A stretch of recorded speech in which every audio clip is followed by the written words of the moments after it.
Hello, everyone, and welcome to WhiskAYE Podcast, episode 27. Really getting up there in the numbers now. This is back to our main content stream, our Dram Team based podcasts. Hopefully, you'll have seen last week, depending on when you listen to this, but our last video was about the extra podcast, a little bit of a change from what we normally do. And now we have another Dram Team box to dig into, back to our familiar territory. This month's box that we're looking at is called Cask Magic. You can probably guess what the theme is about, but I'll just quickly read the introduction card. So it says, in this box, we explore 6 drams, each showcasing a distinctly different approach to the mysterious process of maturation. Some say that aging whiskey in casks is an art, others say it's a science. We say it's magic. Cheers. So it sounds like a good, well, they always sound like good themes to me, but we quite like as different casks, don't we? I like an interesting finish. Yes. Or not just a finish, but a maturation. Yeah. And interesting Solera casks and such. We've been inducted by Gordon MacPhail into the importance of the wood, we understand that. Discussing that maybe later on. Who knows? But we don't. We have a set up schedule or anything like that. No, we start off and then we get more and more drunk and it kind of fades. So, do you want me to talk about our first one? Yeah. Or I can go. Don't mind. I'll go for the first one if that's all right. Just because I think that would work better with the plan coming up. Okay. Yeah. Yeah. Cool. So, as you can see, well, you say we normally have a plan. May have proven ourselves wrong there. So our first whiskey of this episode is from Fettercairn, which is a Highland distillery, aged 12 years. Fettercairn, loosely meaning foot of the mountain, was one of the first legal distilleries founded in 1824. They're most famous for their fascinating, unique stills. In the 1950s, Fettercairn installed irrigation rings around the neck of their copper pot stills, which runs cooling water down the outside to help create a purer spirit. Their 12-year-old single malt is aged exclusively in American white oak ex-bourbon casks, showcasing the fruity, pure flavours of the whiskey. That's an interesting... Seems like there's a few different ways you can approach the cooling part of the distillation, doesn't there? Mm-hmm. The condensing part, I should say. Longer necks on a higher angle. Condensers wrapped around the top. Yeah. Like Penderyn. Yeah. And there's definitely, I mean, that's some of the interesting engineering challenges that they have, which I would love to partake in, but they would have to pay me what I currently get paid. I don't know how they feel about that. Well, once they see it's the following that we've got. Yeah. Pay whatever we ask. So Across you can help socials, out. of course. Yes. So on the nose, vanilla and pear with soft spices. So you'll like this one. It's got pear. Oh, that smells apple to me. I'd say more orchard fruits. Yeah. It actually is quite peary, to be fair. Yeah, that is quite. It's a sort of sweeter, crisper smell than what I think apples are supposed to smell like. It almost smells like cidery, though. I think that's because there's a little bit of spiciness in it, which is the alcohol, I guess. Well, it's only a 40%, so. Yeah. So I'll let you dive in. You should get refreshing nectarine and tropical fruit with subtle roasted coffee, clove, and ginger. And the finish should be memorable finish of sultanas and black toffee. Do you pull out any of those things from your tasting? It's very subtle. But I see what you mean. Yeah, I do get that sort of black toffee-ish, sickly. It's very bottom half of the mouth, isn't it? Yeah. It's, it doesn't come in. That's very appley to me. It does especially in the have a aftertaste.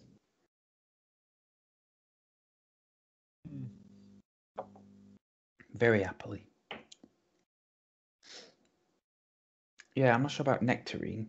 I kind of get where they're coming from, but I think it's more, to say it seriously this time, it is more orchard fruits. Yeah, might be sort of.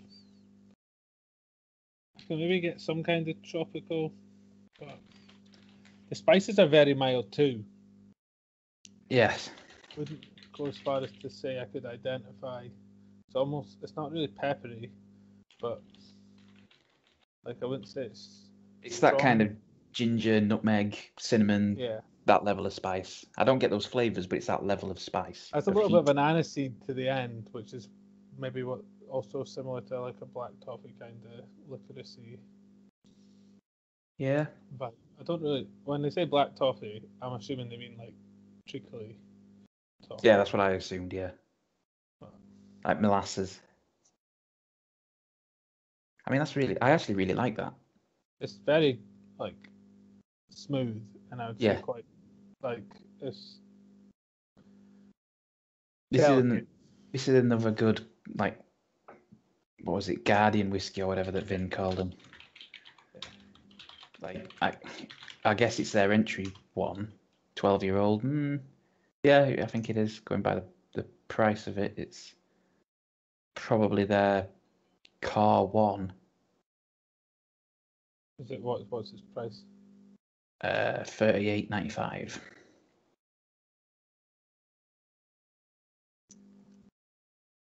Good value at that, I think. Yeah.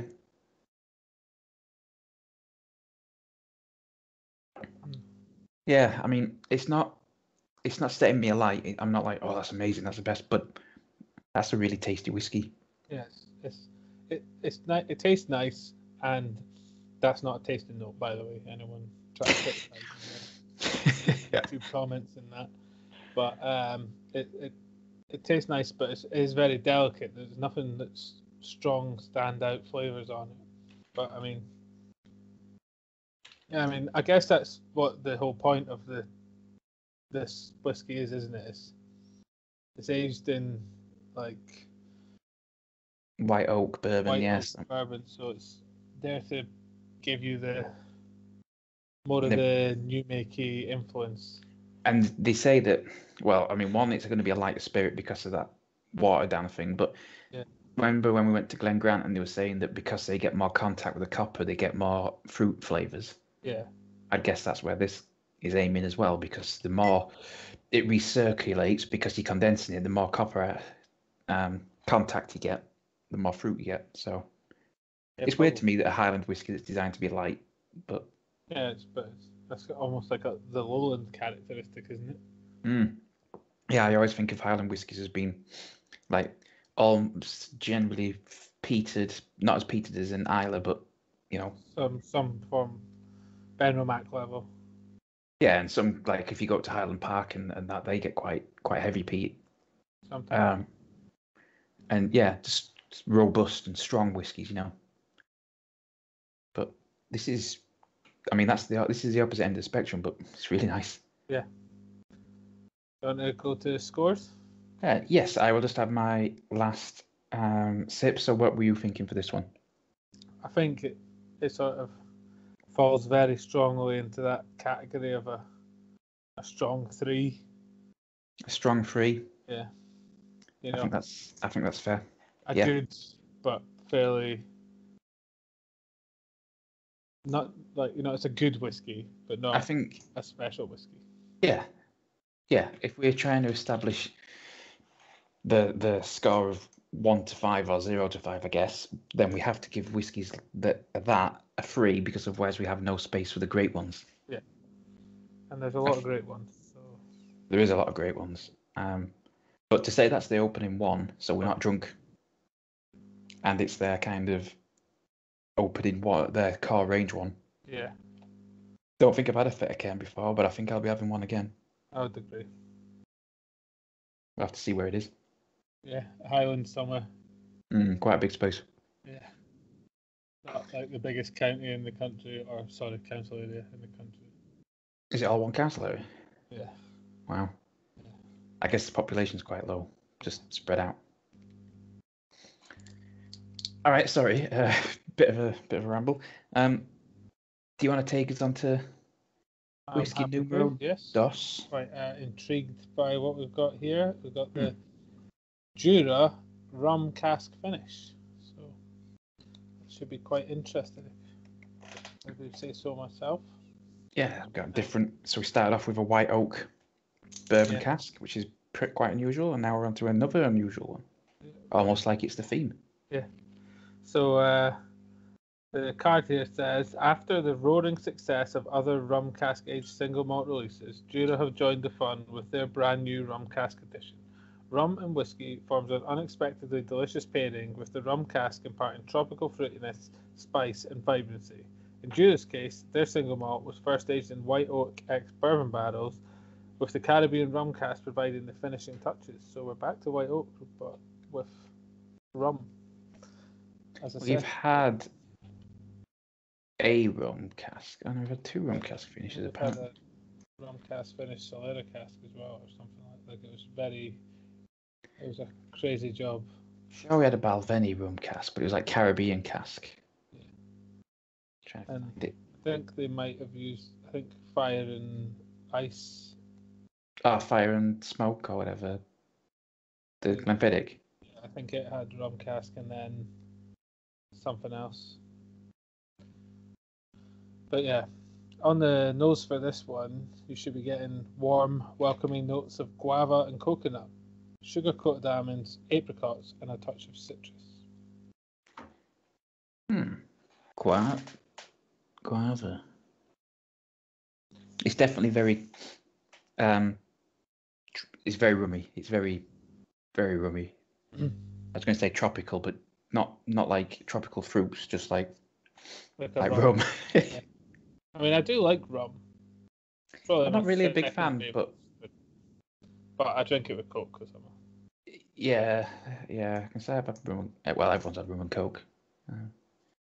That all started once on a holiday when me and my cousin were at a bar, and we were there at the end of the season, and the guy was like, "Well, I'm closing up tomorrow, and I've got to throw all this out, so just want some free rums." And he was giving us like the best ones he had because you can't leave the open bottles over the closed season. So fair enough, yeah. I'm not going to sell it, so you might as well have it.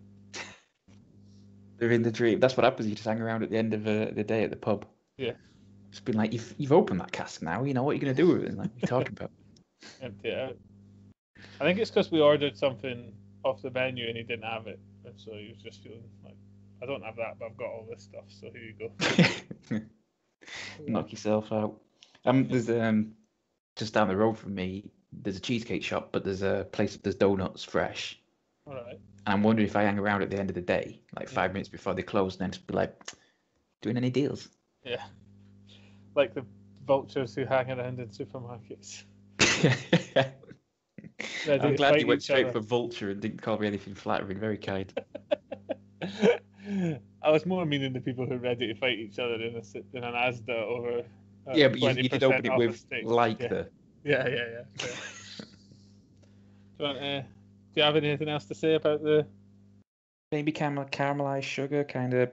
That's the rum again, though, isn't it? It is. I don't know what. Maybe get some kind of coconut. I know what guava tastes like because Williams Rivers do a lager that's guava flavored. That's pretty good. Is it? Yeah. I can maybe get the coconut if I give it like the side nose. Yeah, that's what I was sort of meaning. It's not like a sweet, like a sugary coconut. It's literally like straight up flatness, chopped coconut. Yeah. It's quite spicy on the nose, this one. Yeah, I feel like that's another that's like rum influence again. Yeah, I think just saying lots of rum influence on the nose is probably pretty fair. And then on the palate, it should be sweet vanilla, fudge, layers of mango, banana, and again guava. So, getting any of that? Oh, and the finish, should be a lasting sweet cinnamon spice finish. I get fudge because I get that kind of like flat, sweet flavour. You know, like that kind of almost chalkiness that I actually really like with the fudge. Yeah, there's no spice until you swallow it, and then there's a very mild spice. So fine with the lingering cinnamon spiciness. I struggle to pick out mango. Banana, I can maybe. Yeah, banana. And then guava's quite light in flavour, and I feel like that it has that in it as well. Like, but it's quite an interesting sort of profile when you drink it because it feels quite muted and then it isn't. Yeah, I think the fruit's more front loaded. You get that kind of sweetness, that fruity sweetness, and then it kind of goes to that flatter chalkiness. And I'm wondering if that's what you mean by muted. Yeah. And that's what I'm thinking of. I don't know if I'd say if I tasted it blind, I don't know if I'd say fudge, but now it's in my head, I can kind of go, yeah, okay, it's sweet, but it's also chalky almost. Yeah. So I can kind of get that, and I wonder if that's the coconut influence, maybe. Yeah. And yeah, so I would say that it for our notes, I would say fruit at the start with coconut fudge flavors developing and a mild lingering spice to finish. Yeah, I would agree. The thing about this is, if you gave me as a blind taste, I don't think I'd ever guess that it was a Jura. Yeah, probably not. I mean, I don't know what I would guess, but I think I'd probably go for one of the Speyside ones. Yeah, it's quite. I mean, Jura is quite light for an island whiskey, to be fair. But... It is, and maybe I'm being a bit unfair because Jura, in my mind, is like a victim of its own success in a little way because it's in the supermarket, and there's always a little bit of snobbery when you see, you're like, oh, it's Jura. Yeah, it's in the like, supermarket. oh, actually, I don't know what the new range is. It used to always be Origin. Exactly. Yeah, they had like Superstition and Origin and all those, but now that hasn't been their range for like 2 years or whatever, has it? No. So. But that has coincided with the 2 years that I've spent the least amount of time in supermarkets as an adult human. So. Yeah, I haven't really seen what's on offer. It's definitely the least whiskey I've bought from a supermarket the last couple of years. Yeah. Because I think me and you have got quite into it, I'm just like, no, I'm just going to order ones online. Get more and more. Yeah, maybe. Can't argue that when I'm sat in a whiskey room, I suppose, can I? Yeah. Well, can't all have whiskey rooms until we move. It's just the box room. Yeah. That's also my work. Got boxes of whiskey. Yeah, it's my work room, but like it's mainly whiskey because that's what keeps me going. Yeah, it's just like every meeting I have, it's just like, oh, sick of this guy. And you just turn on the camera to pour out a... I got a paddock today because someone was like, Josh, have you got your camera on? It's like, no. Have I? No, I don't think so. Sat there in your, like, bathrobe. I just wasn't paying attention. I was on my phone because it was like a meeting that had nothing to do with me. Uh-huh. So you're just like, ah, shit, I've been staring at my crotch for like 10 minutes. So the best option there is that I was on my phone. Yeah. Do you want to go for scores? Yeah. This is another one that my mum can't listen to. Yeah. Sorry, I was just looking at the timing so I could record it. I think this one is another 3 for me. Yeah, I'd say the same. Don't think it was better than the last one. No, again, really tasty, really nice whiskey, but yeah. It's not setting my world on fire. No, not compared to some of the ones we've had. And maybe we're just being snobs now. So I'm just having the last little dregs. Okay. And then I believe you're going to take us on a journey. On a journey, Josh's journey indeed. And I thought, well, I was debating for which one to pick. Because Fettercairn sounds like it's got some really interesting stills. There's a couple of more interesting locations coming up. But I thought, you know what? Jura is one that's been in the Dram Team box a while. It's been in the supermarkets. I've got a bottle of it kicking around from the supermarket. Why not? Why not go to Jura and explore there? So that's where we're headed today. This episode. We're not yet daily. We're not Jim Murray.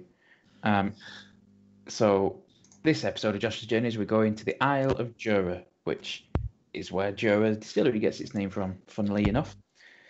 So Jura, as you probably know, is in the Inner Hebrides. It's kind of northeast of Islay, although the distillery is pretty much level pegging with Bunnahabhain, because they kind of overlap a little bit, the islands. And it's about 60 miles from the mainland, but despite it only being 60 miles from the mainland, it does have a very strong feeling of remoteness, mainly owing to the fact that it's got one road, one pub, and its own microclimate. And they've also got a name in Gaelic for the people of Jura, which is, and I believe I'm pronouncing it correctly, Diracs.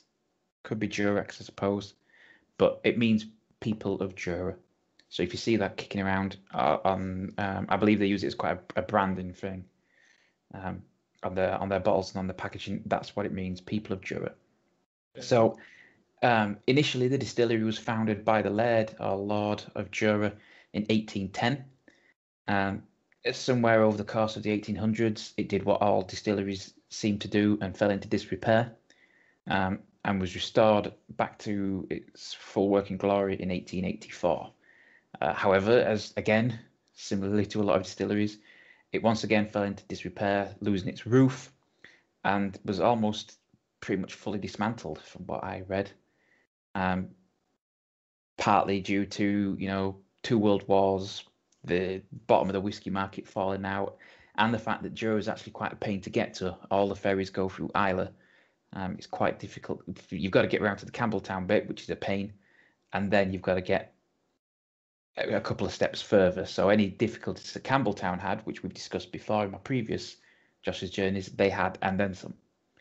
So it wasn't until the 1950s that 2 local estate owners decided that they were going to rebuild it bigger and better. So they rebuilt the distillery and expanded it, with the work finishing in 1963.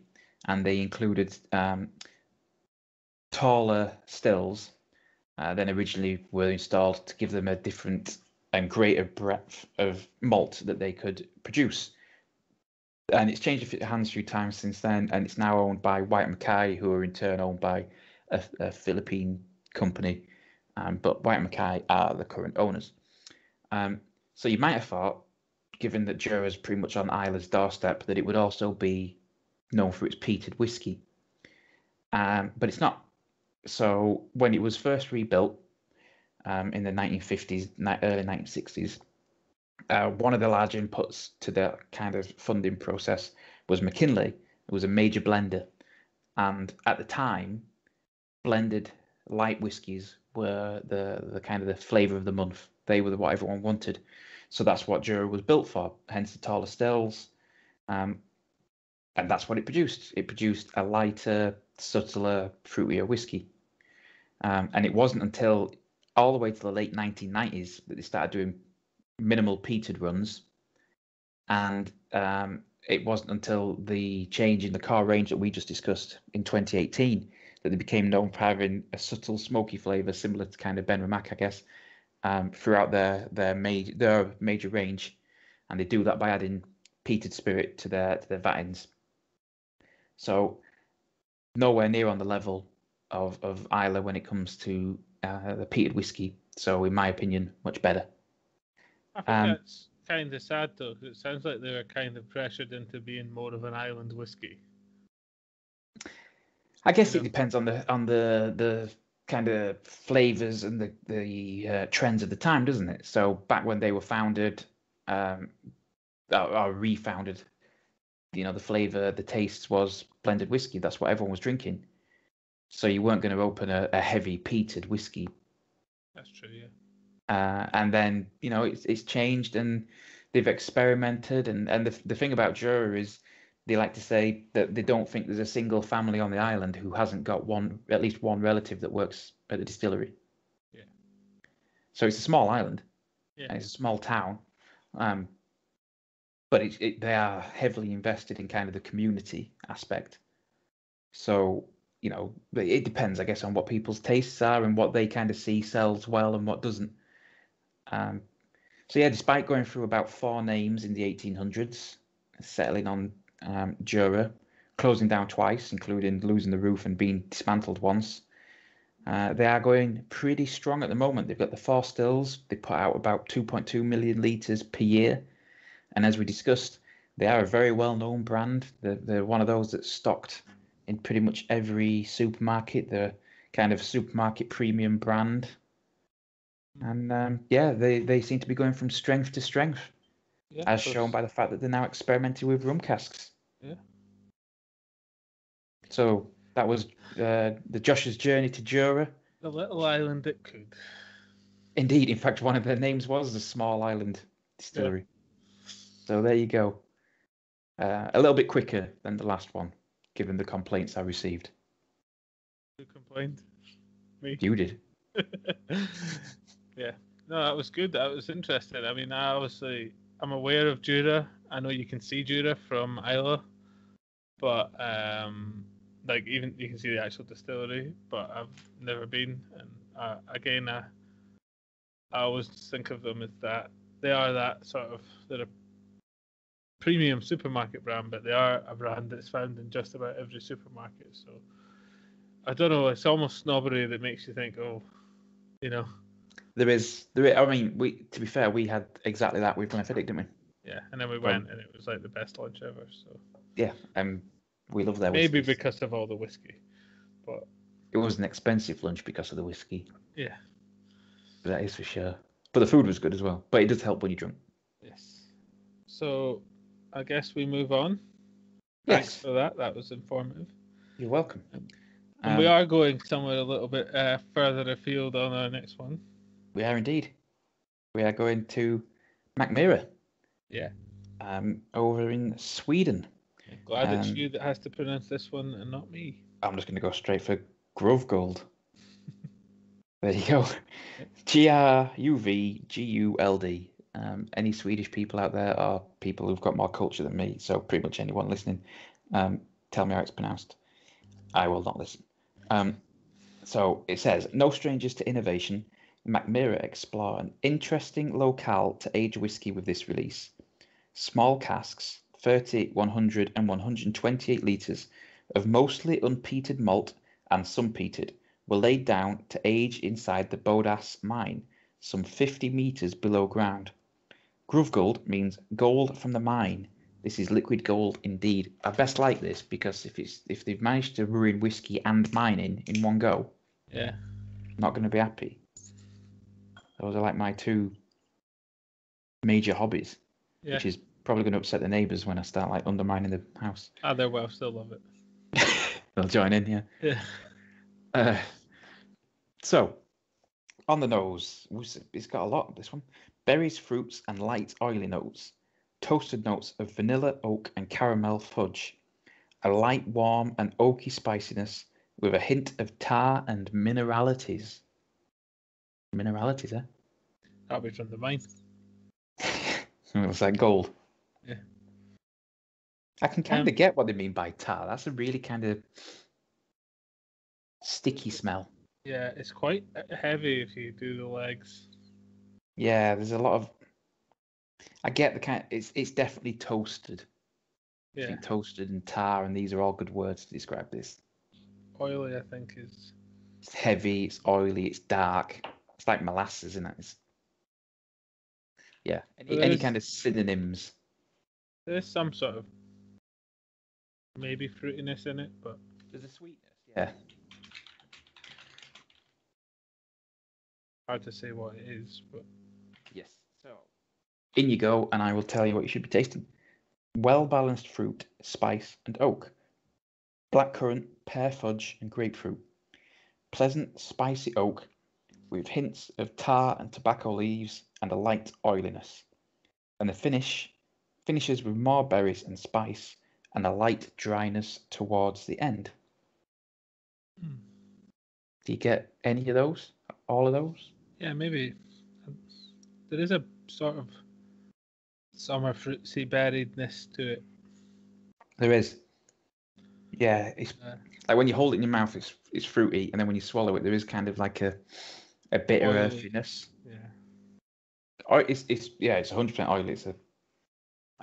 It's not a heavy one, but a wide one. But I kind of get what I think But what I think they mean by tobacco leaves, there is kind of like an earthiness to it. Yeah. I'm getting the flavour that is a little bit. It's kind of like. It's in the ballpark of like a tire fire, but not quite, if you know what I mean. Like, I'm thinking that's what I'm getting, that bitter earthiness. I'm thinking that's what you're getting, but maybe slightly different, slightly heavier. Yeah. I know what you mean. It's bitter, but it's not like, it's like a sweet bitter. Which doesn't make sense because they're two different flavors, but they combine. It's like a medicinal bitter. Yeah, but not like strong. Just it's in there. No, and I think that's that earthiness. I guess for me, earthiness is kind of that medicinal bit, and yeah. I quite like it though. And I've had, this is no slight on McMira, but some of theirs I haven't particularly enjoyed, and I do like this one. So. Yeah, well, McMira's I'm always a bit wary of because it can be quite smoky. It's part of the culture. It's what they aim to produce. It's just not what I aim to drink. Yeah. But no, this is really nice. Yeah, I mean, as someone who's never had any experience with tobacco, that's kind of what I'm thinking when they say hints of tar and tobacco leaves. I mean, I've never chewed tobacco leaves. I've never chewed tobacco leaves or smoked, so. I think it's probably a different experience. Yeah, fair. I am very much a goody two shoes. I cashed in all my sin points just to heavily drink whiskey. Yeah. And then you found out that there was unlimited sin points, and it's just depends on whether or not you want to live long or not. Yeah, and then I moved to Newport and picked it up. Mm-hmm. Just been like, yeah, maybe not. No offense to anyone listening from Newport, it's a lovely place. Yes, so I have put heavy, oily, dark on the nose with a sweetness lingering behind, red fruits to begin, and then a bitter earthiness develops. It is a light dryness, I suppose, at the end. Yeah. It's slightly dry, but yeah, more from the bitterness, I would think. Like. Yeah, it kind of, sapping. Proper lemonade, it kind of pulls your mouth in a bit. Yeah, it's dry in that if you give it a couple of seconds, the liquid in your mouth is gone. Yeah. Which I guess is what they mean by dry, but yeah. Got any ideas for a score? That's quite a difficult one for me for a score, to be honest. I'm debating whether it's better or not. I think I'm going to give it a 3.5. I think I've got to go 3. It's fair. Tough. Yes. I think I enjoyed that slightly more than the other two, but not a lot more. Yeah, I think I enjoyed the first one the most so far. I was just looking at his previous scores for the previous box, and I think we've gone from 3.5 is what we should give middle of the road whiskies to 3 is what we should give middle of the road whiskies. That's quite possible, but all of the scores should only be compared with the scores on the day. Yeah.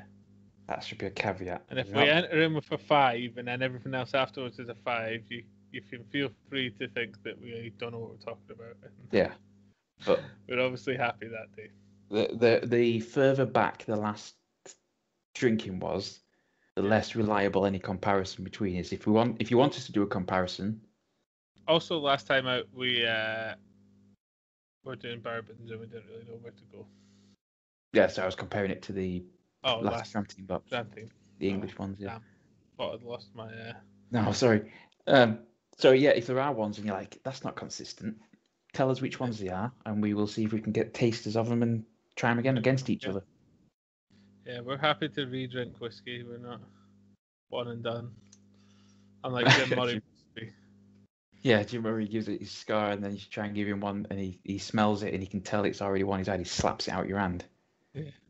Just like screams in your face. we have slandered Jim Murray a lot in this. Yeah. Which is probably not the best for, No, we're not really taking the mickey.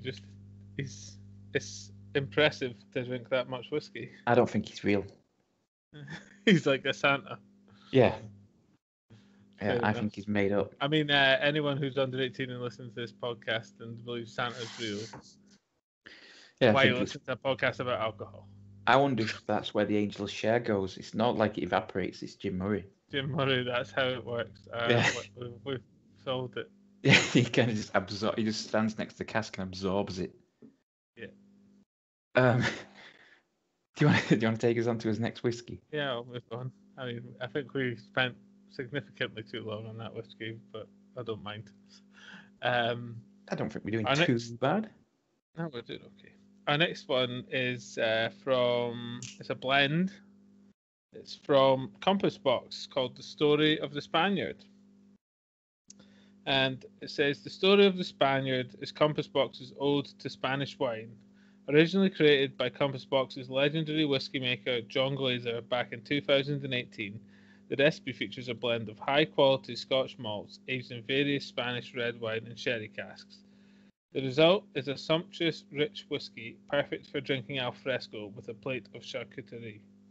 Now, I'm going to go ahead. Was French. I mean, you get tapas. A Spanish one would be like a Spanish charcuterie would be like chorizo. Yeah, but that's tapas, isn't it? Like I thought charcuterie was French. I get that the idea is not cooked though, and a tapas would most of the time be cooked. Although you can get olives on tapas. No, apparently it's not. But sorry, Chris. I mean, it sounds French, but interesting that it says it's blended malt. Oh, it's a blended malt, right? Yeah. Sorry, I thought it said blended Scotch whiskey, but it's a blended malt, which means that there's no grain. No nose either. There's no nose on this, but we'll give it a sniff to see what we can come up with. Caramelized sugar. Yeah. Lots of caramelized sugar. Yeah. Creme brulee. I believe this is in both red wine and sherry. Yeah. There's definitely sherry influence in that. Yeah. Because I mean, that's just what I'm getting. Is just lovely caramelized sugar yes, smells. It's Spanish red wine and sherry cask. I just read it, but I have drank 3 whiskies in the last half an hour. We'll let you off. We'll let you off. Yeah. What do you get? There's a sort of a winey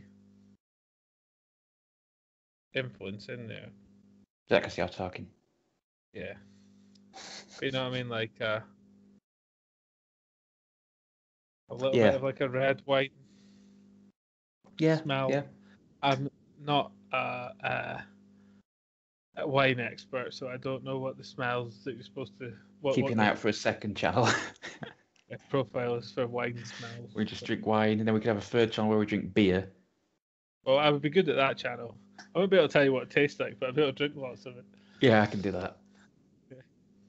Not as much as you, but I can try. Yeah. So I guess we're going for a taste on this. Yeah, what should I be tasting? Full, soft, and sumptuous on the palate, with flavours of citrus peel and pears poached in red wine and spices, with a long finish with hints of vanilla, panna cotta, berries, and cherries. So red. You're going to like that. I mean, I like it, but you're going to like it a lot. It's soft, it's oily, it's that sherry goodness. I would say A bit of a dryness to it from the finish is quite dry if you give it a second. Yeah. It dries from the tongue to the cheeks though, rather than the other way around. Because it's just dried out my lips like mad. Yeah. I wouldn't say it was Oloroso sherry if I had to guess. PX. I don't know. PX is a bit spicier. I think it's like what's the other one? Moscatel is wine. There's another sherry that's like a softer. I can't remember. But yeah, I think Oloroso tends to be deeper. But this is really nice. This is really quite nice. Might just be that it's been in Oloroso or PX, and then it's been in the red wine cask, and that softened it off. Yeah, it's got like that kind of biscuity sweetness. It's just... Actually, no. This is a blend, right? So there'll have been ones in sherry and ones in red wine, and they'll have been married more than. I'd say shortbread, to be honest. From that. Yeah. Yeah, that's what it's making me think of. Vanilla panna cotta Yeah, that kind of sweetness, but that with that, not maltiness, but biscuitiness, you know what I mean? Mm. That is what it's making me think of.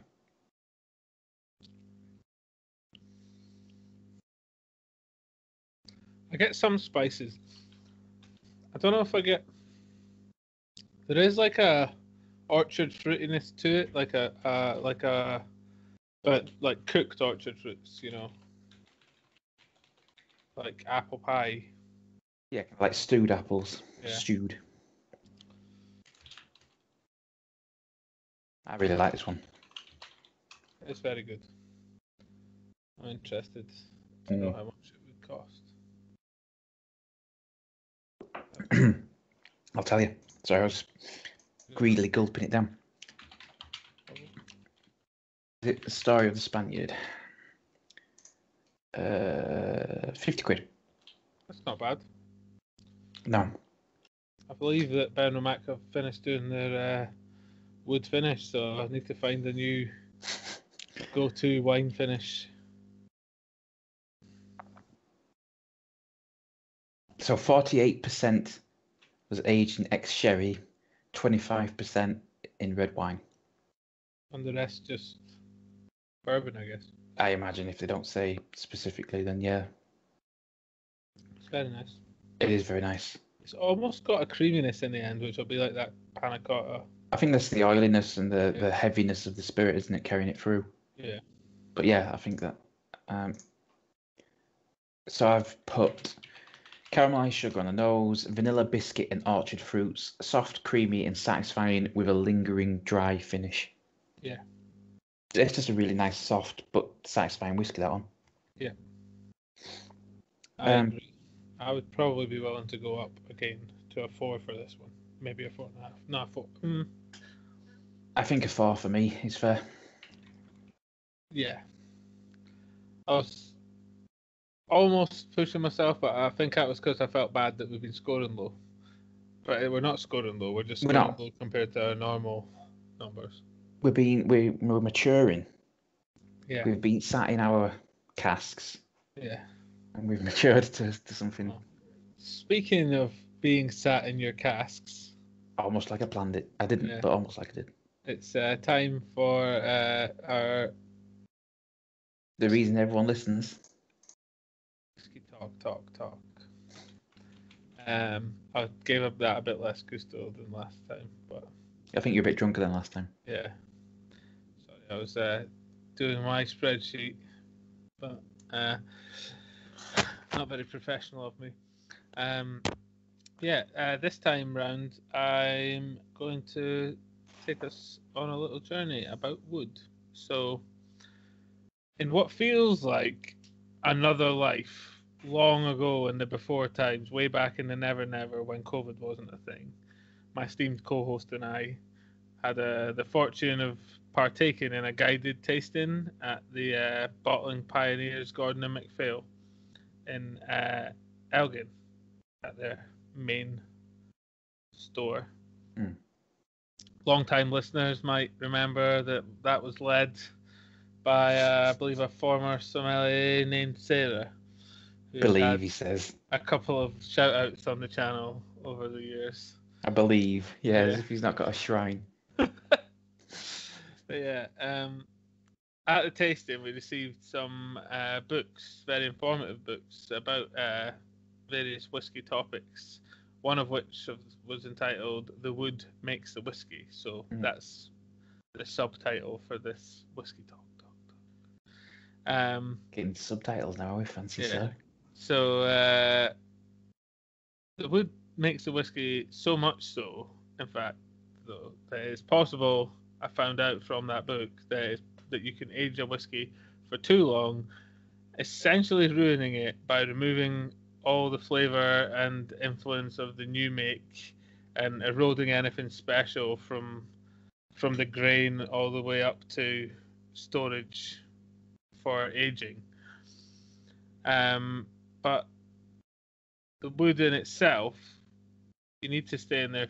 Well, I mean, you need to stay in there for 3 years. That's the rules.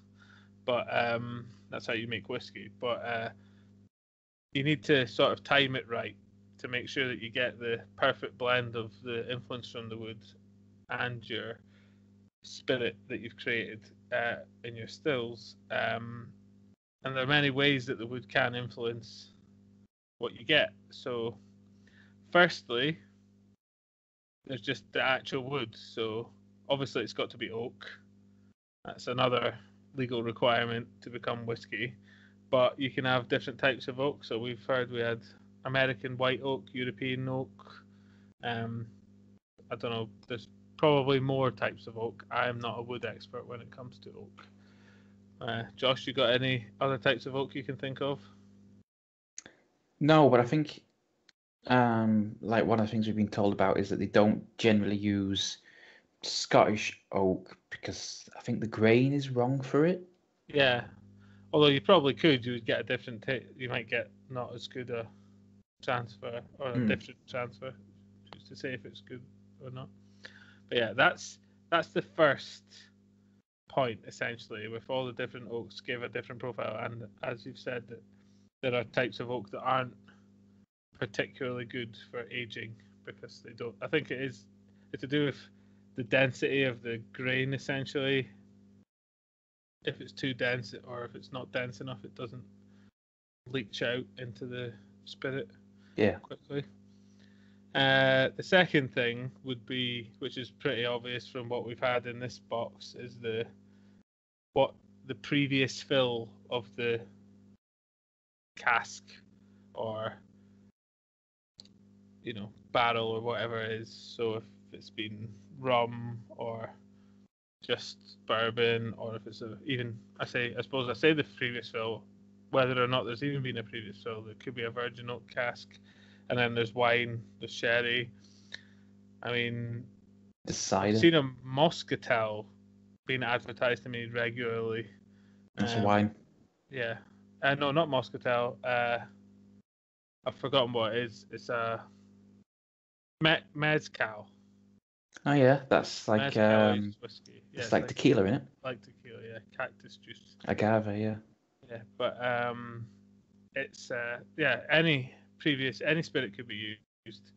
Or any aged spirit, I suppose, or wine, or beer. We've had beer and cider. Yeah. So that can provide usually some of the characteristics of what was in there before will translate, as we noticed with the rum and the wine cask today. Then the next thing to consider is actually the size of the vessel. So you've got barrels, hogsheads, butts. Can't think of any others off the top of my head. No, but that one of those cards did mention the McMira that they had like 30-litre ones, and they're tiny. Yeah. So the size with a smaller barrel, more of your liquid will see the barrel quicker, meaning that you get a quicker leach of the flavors. So if you're doing a 3-year quick age, you probably want to use a smaller butt or barrel, or a barrel and a butter sizes, I think. But a smaller vessel. It's like a sherry, isn't it? Yeah. So here we are. That's 3 ways that your wood can influence.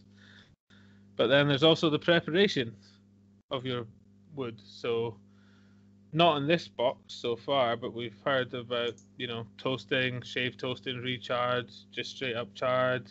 Sometimes I think you literally just have old wood that is dried and they go straight in. Each one of these has its own influence. I'm not certain about how they all work. I believe it's quite scientific, so you got to leave something for future whiskey talks. I do have to leave something for future whiskey talks. I cribbed some of this from a blog, and I, at the time, said I need to leave some things for future whiskey blogs before we stop blogging. And that's a good point. We should keep that. But another one we also had an interest on here is that not just the wood, but where you keep the wood is important. And as you've seen, McMira trying out down an old mine We've discussed previously about the angel share being huge in India and that being a problem for Paul John. But yeah, where you keep it, the humidity, the temperatures of your storage for your wood will alter how the wood imparts its flavour. So this is basically the many ways that the wood. There's probably more that I'm forgetting, but there's many ways, and you could say that there's the grain, that whatever grain you use, that's going to make a type of spirit. The still is going to give the spirit characteristics, but then after that, realistically, these are the things that give you characterful, interesting, high scoring, or sometimes very low scoring whiskies. It's like shot across the bows there, maybe. Yeah. And then realistically, without aging in a barrel, you might as well be drinking gin or vodka. And I don't know about you, Josh, but I doubt that the podcast would have had the legs to make it to 27 if we were just drinking vodka. No, and I guess so. My knowledge of vodka is minimal. I know a little bit more about gin, and gin kind of cheats because you chuck in what they called botanicals. Yeah. So gin doesn't stand on its own two legs, and then you can chuck like a mixer with it because you don't have gin generally neat. No. So different tonics go with different botanicals. So it's kind of cheating. Yeah. Whiskey is almost like vodka in that it stands on its own. You don't put flavorings in it. But and it gets drank on its own. Yes. But I think what I've heard is change it so much. What I've heard is that the best vodka doesn't taste of anything. Well, I thought was the point with vodka was like the best. It doesn't taste me because it's the purest. It's all about being the purest alcohol with the least imperfections. Whereas whiskey's all about you find the imperfections that taste nice. Exactly. And so I feel like striving for the purest would be a very quick and very boring podcast, whereas striving for the most interesting, the nicest, the most flavoursome, best combinations, that's what makes whiskey a hobby. That's why whiskey's the best, isn't it? Yeah. Yeah, and it's interesting that, we mention the grain is a huge impact. The stills we've banged on about quite a bit, even today. And the wood is probably the biggest. I think we'd agree. It's always up for, depending on who you ask and what they prefer. Generally depends what they'll come back with. But I think me and you are pretty much sold on the idea that it's mainly the wood. Yeah. Not that the other two you can ignore, but that the wood is what makes the whiskey, as you said. Yeah. But what doesn't impact anything, and yet what gets focused on quite a lot, is the water. Yeah, that's true. I mean, I think everyone uses filtered water. You've got to filter it by law to such a degree that even if you have got like a really spring with a really unique mineral content, by the time you filtered it, those minerals are all gone. I think in the olden days it would have mattered, but in days of health and safety, not saying it's gone mad. No, if my choice is slightly less flavorful whiskey and no cholera, then I'll take it. Yeah, that's in these days. I think you're probably correct that it'll be basically H2O. Yeah. Well, thank you for that. That was fine. That was... I wish I could have actually found the book to do some more research, but it's packed away somewhere. Well, that could be The Wood Makes the Whiskey Part 1. Yeah, well, that's what we'll say. There's a lot of... I'm sure there'll be another Cask Magic or something along those lines. So yes, we'll get another chance to revisit this topic. A key bit of whiskey making. Yeah. Would you like to drink some more? I would. I believe it's my turn. Yes. My favourite. So this is actually one of my favourite distilleries. So we're off to the Cotswolds Distillery. But it's not one of my favourite casks. This is a peated cask. So the card says, if your distillery doesn't make a peated malt, how do you bring a smoky flavour to your whiskey? And then the card doesn't say this, but I'll just quickly answer, you don't. Yeah. Well, one trick is to use a cask that already held a peated malt inside. That's just what the fine folk at Cotswolds have done. with peated quarter casks, and last year it scored them 2 international whiskey awards, adding a subtle, smoky take on their highly lauded single malt. This is England's answer to Islay. So on the nose, it's vanilla with light charring and a touch of dried fruits and spice. Well, if the charring is only light, I'm going to go ahead and say that you're not holding any flames to Islay. No, I was going to say Islay's known for it being heavy peat. I wonder, so speaking of like, we're talking about, you were teaching us about the wood just now. How long you could use a peated cask? Can you only use it once and then it's lost its peatedness? I imagine you might get. Imagine it depends on how long. But I imagine it does, wither. Yeah, because I'm just thinking like, in terms of peat, because peat is quite environmentally impactful. Because peat's an absolutely great carbon store. It captures carbon like ridiculous amounts, doesn't it? Mm-hmm. And it's also a unique ecosystem. Yeah, so and it's also not you can't make it. No, it takes ages. So like Nick Neal was saying, they could never have peated whiskey because they're all about the environment, and digging up peat is terrible for the environment. So I was thinking, there's a lot of peated whiskey out there. So I wonder how long you'd have if you stopped now all peat. Not that I'm saying you should, just. I imagine it would go. You'd get a while. Probably not long enough to replenish all the peat that we've dug up, but yeah. So you're going to go to the government and tell them that it's petition Bojo. Shame. Actually, you'd have a much better job. You do a much better job petitioning Nicola. First of all, she's got a bit of a track record of not. Well, I say she. The SNP have got a bit of a track record of not being big fans of alcohol. So that she'll be on side already. Surely they're big fans of whiskey, though. It's your second biggest export. Yeah, but And it's the one that's growing, whereas your first biggest export is not. Well, but then you can talk about the environmental impact, and then Yeah, but your first biggest export is oil and gas. Yeah, no, but you need to offset that by not digging up peat. Yeah, fair. So I'm not getting any peat on the nose from this. Not really, no. I'm getting vanilla. I get what you mean by charring. Maybe charred vanilla, like toasted vanilla or something. Yeah, I think that's a fair description. Toasted vanilla on the nose. So mind out, this is a 60% one. So might add a bit of water in a minute. I'm not getting the alcohol on it, to be fair, for 60%. No, if you do a long inhale, you can. Yeah, I did then. Okay, so dive in, and I'll tell you what you're tasting. Creamy peat smoke layered with light fruits and tannin-rich wood. The finish is a lasting finish of smoking embers, floral honey, and woody sugars. Go on then, warm me. It's quite smoky. But not medicinal. More like smoked meats. Yeah. It's like an earthy smokiness. I'm alright with that. So that's the kind of thing that means I probably never give it above a 3, but it doesn't mean I actively dislike it. Yeah.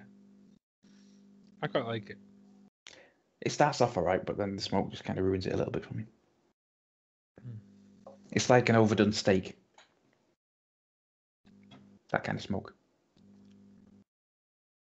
Yeah, maybe. Something like that. Mm. I'm going to give it a drop and see.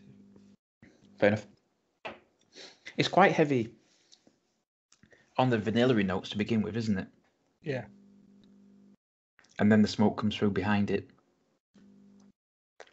Not sure I get the tannins. It's quite drying, but I think that's just the alcohol. Yeah. I'm not sure if the smoke goes into the finish too well either. The woody sugars, I think, is that vanilla-iness. Yeah. Strong vanilla to begin. Then an earthy smoke develops. Lingering finish. Adding the water actually makes the nose smokier. Ah. Was it damps down the alcohol? Maybe that's what was disguising it. Yeah. Lingering finish with woody sugar and vanilla. So I put toasted vanilla on the nose. There's a lot of vanilla in this. Toasted vanilla on the nose, strong vanilla to begin, then an earthy smoke develops, lingering finish with woody sugar and vanilla. It's very vanilla-y. Anything you'd like to add? The water brought up the smoke in the nose and down the smoke in the flavour. Okay. So it was sweeter, like more sugary. I'll give it a drop as well and give me a second. I haven't got a pipette with me.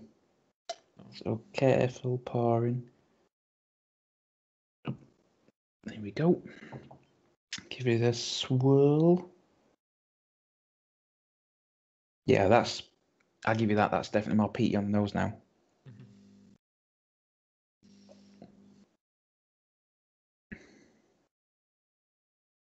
I'm not getting much from it now that there's water in the flavour. Yeah. See what I mean, though? It definitely damps down the smoke, but it kind of damps down everything. Yeah. It's just a bit sweet. Yeah. So I think it needs the 60% to carry the smoke and the flavour, but... Yeah, normally you get more flavours out when you add water because the alcohol is hiding a lot of it, but this one I think is actually better without the water.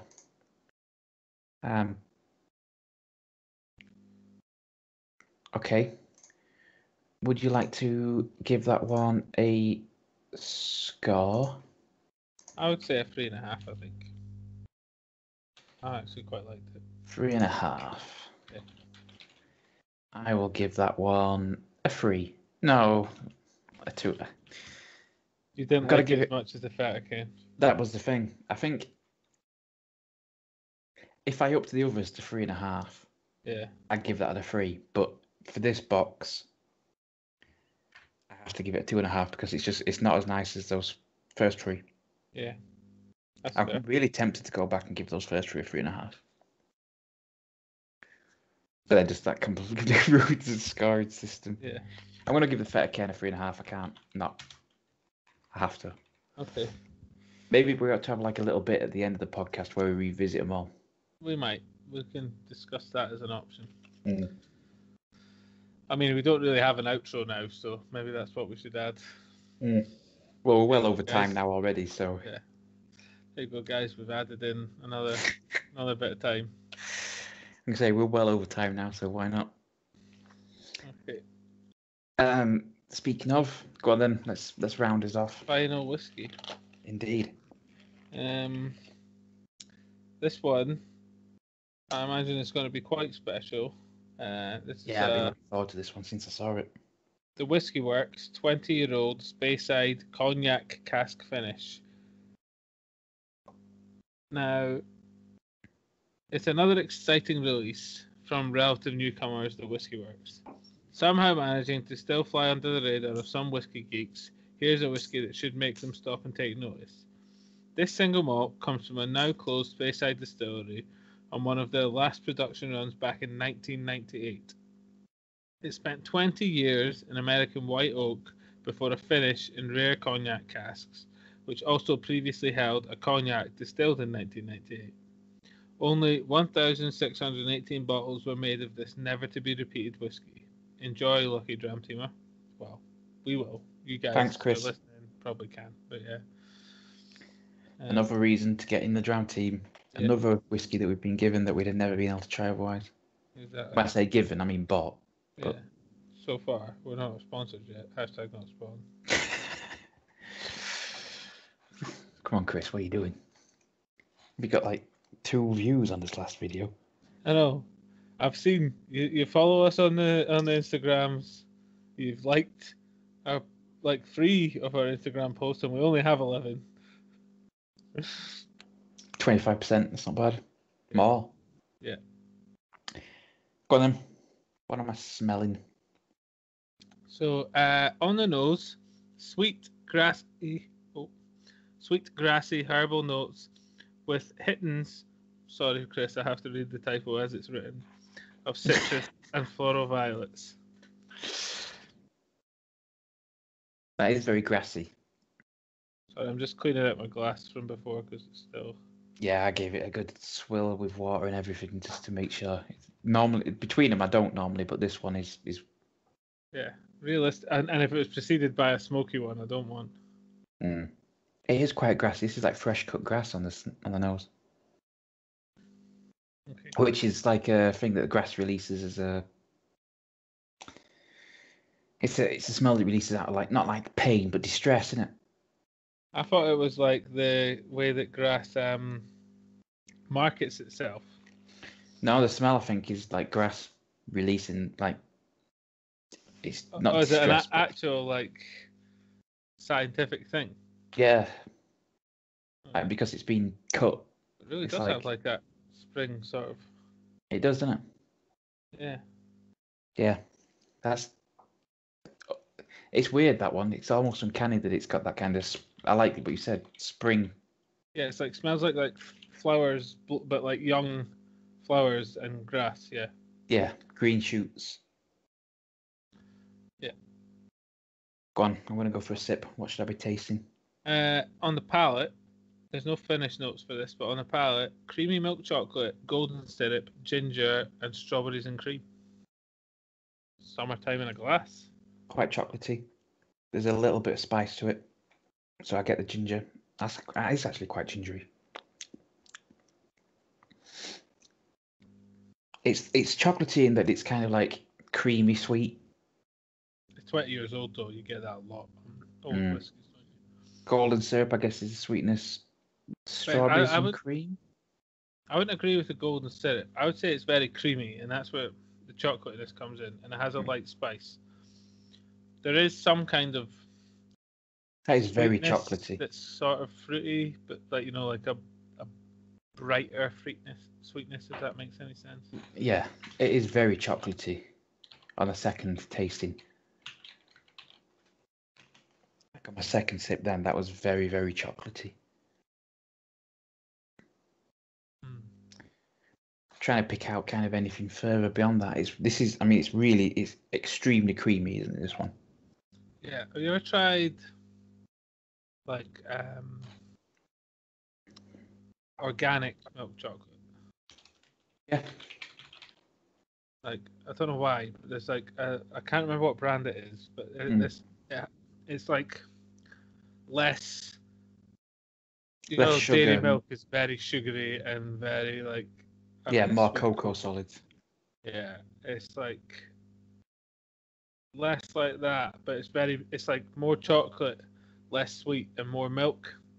Yeah, it's like I say, it's very creamy, isn't it? Yeah, it's like when you make when you make a milk chocolate, but to get the sugariness, you use more milk rather than using more sugar. Yeah, it's like when I was at the chocolate and whiskey virtual tasting for the Yorkshire distillery, but they had a milk chocolate that we didn't taste with the whiskies. That was one that was on its own. And they're one of the few that does, like, they import the cocoa and do it all themselves. They don't import apparently a lot of chocolate companies, the big ones especially, just import like it ready made pretty much. Yeah. Yeah, I know what you mean, like a high quality milk chocolate, so it's just super creamy and just lush. I wouldn't say so. This has the strawberries and cream. I would say it actually tastes more like maybe like red grapes. The fruitiness that I'm getting. It's just as you said that, and I don't know how much maybe I'm just open to the power of suggestion, or maybe you're like Darren Brown. Yeah. But yeah, basically would be my answer to that. Like almost even maybe like close to Black Forest is what I would say this as. We've had that as a tasting note before. I think Black Forest Gatto would be a great tasting note for that. Yeah, definitely. So I have had mine. Have you had yours? Would you like to give it a score? I think that's a 4.5. I think that is F hour and a half. Yeah. That was very nice. Sharp intake of breath through the tea thing over whether you were going all the way or were you not sure if it was a 4? Oh, no, it was the other side. Yeah. I really like that. I mean, I love chocolate. Yeah. Oh. My wife still has that. You know what the finish on this is like. You know, if you suck a square of chocolate, it coats you, and it coats your mouth. That's what the finish is like. I like that. Your mouth feels sort of oily, sort of creamy. Yeah. Very good. Very good. Okay, well we've gone hopelessly over time. Yeah. Not massively.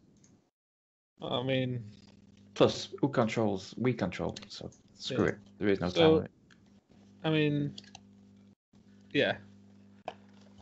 Next time we'll be doing a special again because we're on a 2-weekly schedule with monthly Dram Team boxes. But, yeah, come on, Chris. Up it to fortnightly. We'll pay. Literally double your workload and assume that everyone's happy to continue paying. Just make like a WhiskAYE edition. Yeah. We'll happily contribute. Yeah. Probably not as much as it costs, but still.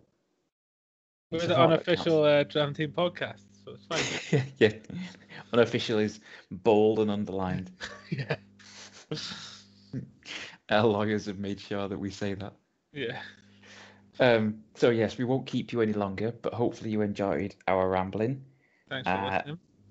Thanks for listening, and as my co-host says, we will see you next time at another extra podcast. Yeah. See you all later. Cheerio. Bye. Bye.